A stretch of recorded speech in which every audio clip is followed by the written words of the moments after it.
Setelah menentukan desain sampling, dalam pengumpulan data, teman-teman juga harus menentukan yang namanya ukuran sampel.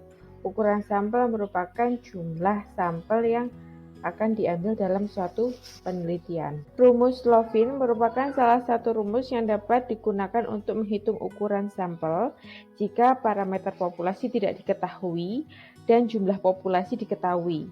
Yang disebut parameter populasi kemarin ada rata-rata, proporsi, varian, standar deviasi, dan yang lainnya. Jadi ya, untuk menghitung ukuran sampel dengan menggunakan rumus Lovin, kita bisa menggunakan rumus N kecil sama dengan N besar dibagi 1 plus N besar E kuadrat. Di mana N kecil di sini menunjukkan ukuran sampel, N besar menunjukkan ukuran populasi, dan E merupakan tingkat kesalahan, biasanya dalam bentuk persentase. Semakin kecil tingkat kesalahannya, maka ukuran sampel yang akan didapatkan semakin besar.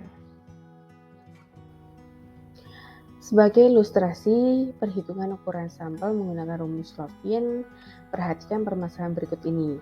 Misalkan saya ingin mengamati rata-rata IPK mahasiswa angkatan 2019 dan 2020 di jurusan PAI UIN Raden Masjid Surakarta.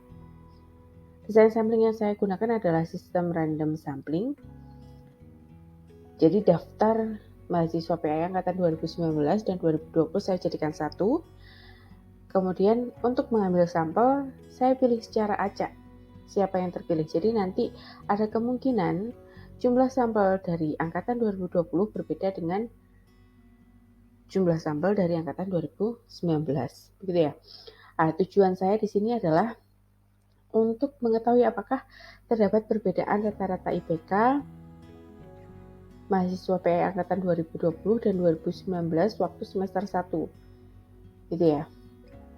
Saya hanya punya informasi total jumlah mahasiswa PAI angkatan 2020 dan 2019 itu ada 500 orang. Saya tidak tahu rata-rata populasinya berapa. Untuk menentukan ukuran sampel, saya bisa menggunakan rumus Lovin dengan menentukan tingkat kesalahannya terlebih dahulu, gitu ya. Jadi untuk menghitung ukuran sampel menggunakan rumus Lovin, selain dibutuhkan data ukuran populasi, juga dibutuhkan data tingkat kesalahan. Nah, di sini tingkat kesalahan ditentukan sendiri oleh peneliti. Di sini misalkan saya menentukan tingkat kesalahannya adalah 5%, artinya tingkat ketepatan pengambilan sampelnya 95%. Semakin kecil tingkat kesalahan yang ditentukan, maka tingkat ketepatan pengambilan sampelnya semakin besar. Artinya, sampel yang diambil nanti benar-benar dapat merepresentasikan atau menggambarkan kondisi populasi sesungguhnya, gitu ya. Jadi semakin kecil tingkat kesalahannya, maka sampel yang diambil semakin representatif. Berdasarkan permasalahan tadi, coba kita hitung ukuran sampelnya menggunakan rumus N kecil sama dengan N besar dibagi 1 plus N besar dikalikan E kuadrat. E di sini menunjukkan tingkat kesalahan yang digunakan, gitu ya. Jadi kita masukkan saja untuk ukuran populasinya 500. Jadi N besarnya kita ganti dengan 500. Kemudian tingkat kesalahan yang kita gunakan atau E itu sebesar 5% atau 0,05. Jika dimasukkan dalam rumus tersebut akan didapatkan nilai sebesar 222,22. Jadi di sini ukuran sampelnya yang seharusnya diambil berdasarkan perhitungan rumus Lovin pada permasalahan perbandingan nilai rata-rata mahasiswa PAI angkatan 2020 dan 2019 adalah 222,22. Karena di sini sampelnya adalah orang, maka kita bulatkan menggunakan aturan matematis, gitu ya. Karena di belakang koma nilainya di bawah 5, maka kita bulatkan ke bawah. Jadi ukuran sampel yang diambil untuk penelitian tadi itu sebesar 222 orang. Jika desain samplingnya menggunakan stratifikasi, gitu ya. Jadi di strata berdasarkan angkatannya, angkatan 2019 dan 2020 gitu ya. Kalau misalkan ukuran sampel yang diambil adalah 222, Nanti untuk mengambil sampel dari angkatan 2019 dan 2020 itu bisa dihitung secara proporsional maupun tidak proporsional. Ya, kalau proporsional menggunakan perbandingan ukuran sampel di masing-masing angkatan. Misalkan kalau di angkatan 2019 itu sebenarnya mahasiswanya ada 200 orang dan 2020 ada 300 orang, maka untuk menghitung ukuran sampel untuk angkatan 2019 itu bisa menggunakan rumus 200 dibagi 500 dikali dengan 222. Ketemunya adalah 88,9, jadi dibuatkan menjadi 89 gitu ya. Kemudian untuk ukuran sampel angkatan 2020 itu kita hitung menggunakan rumus 300 dibagi 500 dikali 222. Hasilnya adalah 133.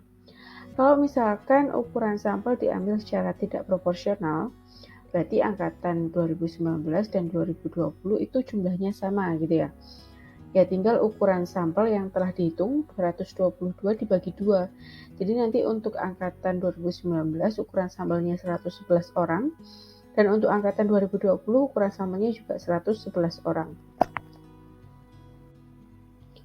Teman-teman silahkan mencoba menghitung ukuran sampel dari permasalahan ini. Ini hampir sama dengan permasalahan sebelumnya, cuma informasi yang ada di dalamnya sedikit berbeda. Silahkan dicoba untuk mengerjakan.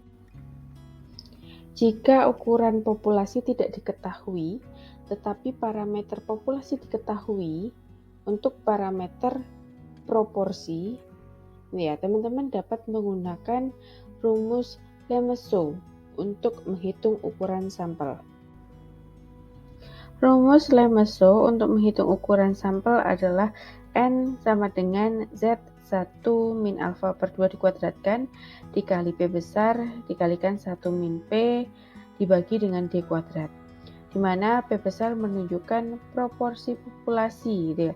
Jadi parameter proporsi yang dimiliki populasi, sedangkan D menunjukkan tingkat kesalahan yang digunakan.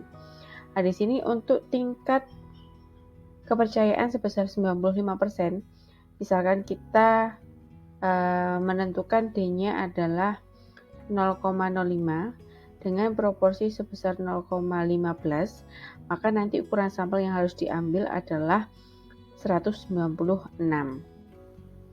Berikut ini adalah tabel penentuan ukuran sampel menggunakan rumus Lemeseau dengan tingkat kepercayaan sebesar 90%.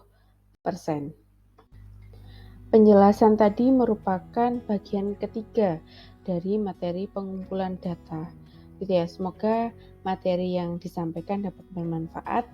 Sampai bertemu di video selanjutnya. Assalamualaikum warahmatullahi wabarakatuh.